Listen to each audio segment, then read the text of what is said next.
2026 is officially underway, and for the first time this year, every MotoGP rider hit the track, blowing off the cobwebs as the Sepang Test got rolling in Malaysia.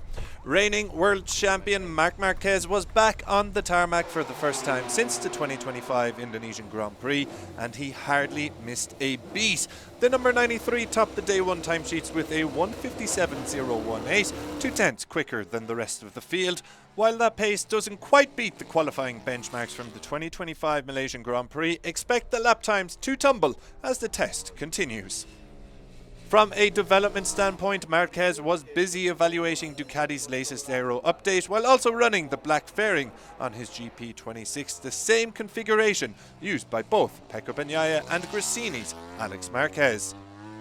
Over at VR46, both Fabio Di Giannantonio and Franco Morbidelli ran the 2025 aero package, with Dija launching late time attacks to secure the second fastest time overall. In total, all 5 Ducatis on track ended the day inside the top 10.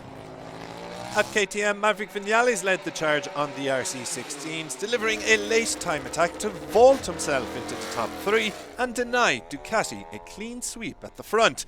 From a testing perspective, KTM unveiled an evolution of last year's large carbon swing arm alongside revised rear aero as the Austrian manufacturer continued its Sepang testing program. Much like he was in 2025, Marco Bezzecchi was one of the riders bringing the fight to the Ducatis, with the factory Aprilia rider P5 on the timesheets. Fresh from signing a new multi-year deal with the Noelle factory, the Italian is leading the RSGP's development in Sepang, with Jorge Martin sidelined through injury. All 4 RSGPs were equipped with the latest chassis specifications and aero, though only Bezzecchi managed to crack the top 15. There was plenty of intrigue surrounding Fabio Quartararo and Yamaha at this test, with the Frenchman's future the subject of growing speculation in recent days. Day 1 of 2026, however, proved more than challenging for the number 20. Quartararo suffered a heavy crash at turn 5 early in the session and was taken to the medical centre for precautionary scans. Thankfully, no major fractures or breaks were found, and he returned to the track in the afternoon, finishing as the top Yamaha in 9th place. Despite that, Quartararo has chosen to withdraw for the remainder of the Sepang Test due to a crack in a finger on his left hand, and is now focusing instead on recovery and ensuring he is fully fit for the upcoming Buriram Test. Yamaha brought several chassis configurations and a few different swing arms, as well as a front aero evolution, as the factory still search for a direction to take with the new V4 powered bike in 2026.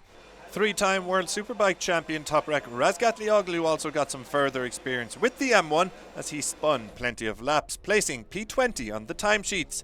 That put the Turk just behind fellow rookie Diogo Moreira aboard the LCR Honda, with the Brazilian another crasher at turn 5. Factory Honda duo Luca Marini and Joan Mir both finished inside the top 7, while Johan Zarco was P11 on a hugely positive day for the factory. Both Moreira and Zarco rode with the latest materials, while all 8 bikes brought by Honda had the same aero.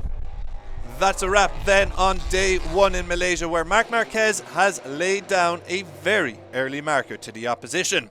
MotoGP will be back on Wednesday for another day of testing, so make sure you join us then.